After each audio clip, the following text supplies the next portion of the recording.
think, players, you need to add off the waiver wire as soon as you can to guarantee yourself some success in week 6 and even in the weeks coming for the rest of the year with a few of these sleeper guys. Make sure to hit that like button as you come into this video. It helps me and this channel out so much. And we'll start, while you're doing that, with the priority list. Number 1 with Michael Carter. Rostered in most percentage of leagues, but he's still a top option. If you need a tight end, Brenton Strange and Darren Waller, Rashid Shaheed, Josh Downs, Jackson Dart, Matthew Stafford, and the Browns defense are going to be your number 1 options here.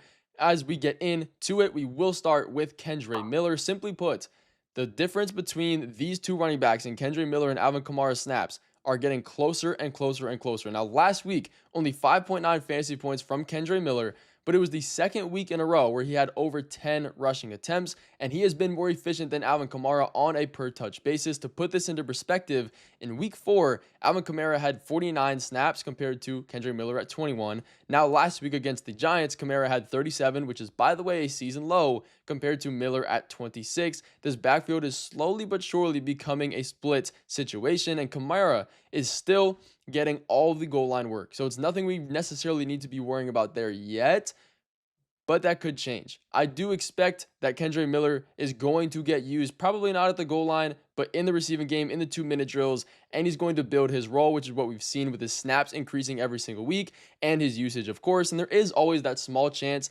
maybe the Saints send Alvin Kamara off to a team that is contending, because they are definitely not, and they could get some money off the books, which would make Kendre Miller that much more of a league winner. Just like our next guy here, which is my top waiver wire ad at the tight end position, Mason Taylor. A few weeks ago, we've been talking about him in the live streams and the videos.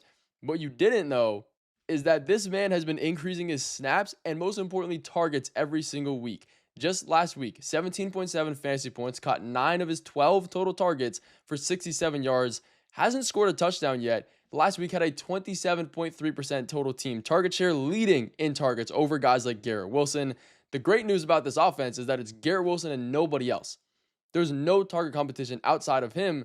This is exactly why I do believe that Tyrod Taylor coming into this offense a few weeks ago woke them up to say, okay, we have a top offensive guy, a top target, a top tight end in Mason Taylor. Let's actually use him.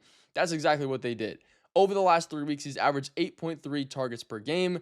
He has one of the easiest rest of season schedules for tight ends to finish out the rest of the year from now on. Regardless of who this quarterback is, regardless of how bad this team is, he is clearly the number 2 option in this offense and dominating in routes compared to any other tight end like Jeremy Ruckert in this offense. He was dealing with a bit of a high ankle sprain before the season started. Maybe that had something to do with his target share and how much he was really being used. Now we see that he is fully healthy, clearly, and a top option in this offense. And speaking about top options, Isaiah Bond is one that you can go through and add off your waiver wire. Slowly been crushing it in fantasy football.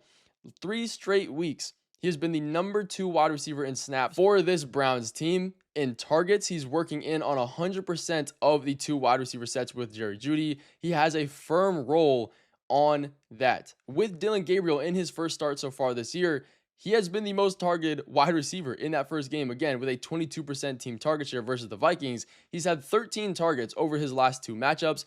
Those 2 games, by the way, are coming without Cedric Tillman while he's been on IR with a hamstring injury. So there's good and bad news to this. The good news is that he's making a name for himself without Cedric Tillman. Very, very strong. The bad news is that eventually he will come back, and he's going to have to fight for that number 2 role a lot more than he is right now, because he's clearly beat out Jamari Thrash for that. But Tillman isn't expected to return until after their bye week, which is in week 9. That is more than enough time for, number 1, him to be a waiver ad for us and an urgent ad. Maybe he's not completely startable right now, but eventually he will be, and you need to add him before the rest of your league mates do. And he gets a very positive matchup this week against the Steelers, who are allowing the 11th most fantasy points to wide receivers.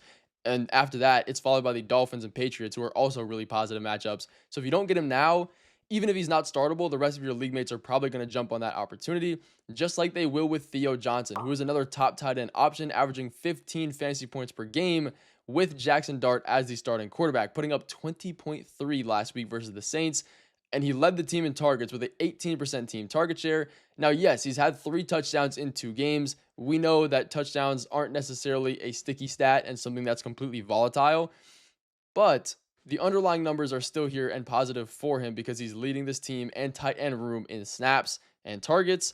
Last week specifically, he is having a decent first read target share as far as tight ends go as well. And again, this is another situation where you have a rookie quarterback coming into his first starts. He's growing, he's learning, and it looks like Theo Johnson is the top target for him while he's doing that. And since we have Malik Neighbors on IR, we have Darius Slayton dealing with a bit of a hamstring injury, this is a spot where Theo Johnson should definitely be rostered, and there is a path here. And sometimes that's all you need for these players on the waiver wire. But there's also a huge path for a guy like Jalen Coker, who is coming into this offense when he returns from IR, which he is being this week. Now, will he start? That's still up in the air.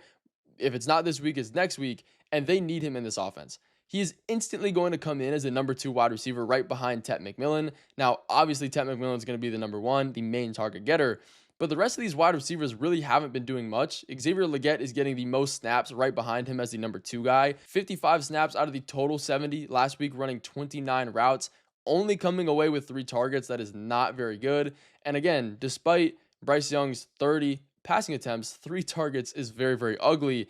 And he's not efficient on a per touch basis. Outside of the random touchdowns that he'll score, he's really not doing much for this offense. So again, outside of Tet, there isn't much real competition, and Coker is coming into a slot wide receiver role, which typically does get targeted more often in offenses, just slot wide receivers do. And now they get some pretty good matchups here coming against the Cowboys this week, and then the Jets and the Bills, who are pass first, decent matchups there. If you don't get them now, it'll be very hard to do it later. And this is a team that is top 10 in passing attempts. Speaking of passing attempts, if you need a quarterback to stream, Matthew Stafford is definitely going to be your number 1 option. He's rostered in over 60% of leagues, so it might be a little bit tough to do that. So if you can't get him, it will be Mac Jones, getting a great matchup against the Tampa Bay Buccaneers. Now look, Brock Purdy might or might not play in this matchup. It looks like he's trending towards not. So if he's not, you can go add Mac Jones. Even if you don't need a quarterback and you have an extra roster spot, maybe you're dropping a guy like Dylan Sampson off your roster to do this. If you're playing against a league mate, really needs a quarterback this week, play some defense, pick up Mac Jones, because he's been averaging 20 fantasy points per game almost in his 3 starts so far this year, and now gets his best matchup so far that he's gone against. And if you are talking about matchups and you need some defenses to stream, the Packers are going to be number 1. They're getting a matchup against the Bengals. I don't have to go too much into why this is a good defense. The Bengals and Jake Browning, I believe, have 8 interceptions through his first 4 starts, and their offensive line is terrible. The Raiders is another really good option here, getting one against the Titans. Their defense is somewhat decent. So last week, the Raiders put up -4 fantasy points on the Colts. That is extremely disgusting. But the Colts offense is nothing, honestly, the complete opposite of what the Titans is. Now, I know the Titans won last week, but their offensive line is not good. They don't move the ball at an efficient rate. So I do believe that this Raiders defense can be one that we can trust. And we can also go through and get some kickers like Brandon McManus getting the Bengals and Matt Gay versus the Bears. Let me know if you guys have any more questions about who to add off the waiver wire. I will be helping you out there. And I will see you guys in the next video and live streams coming soon.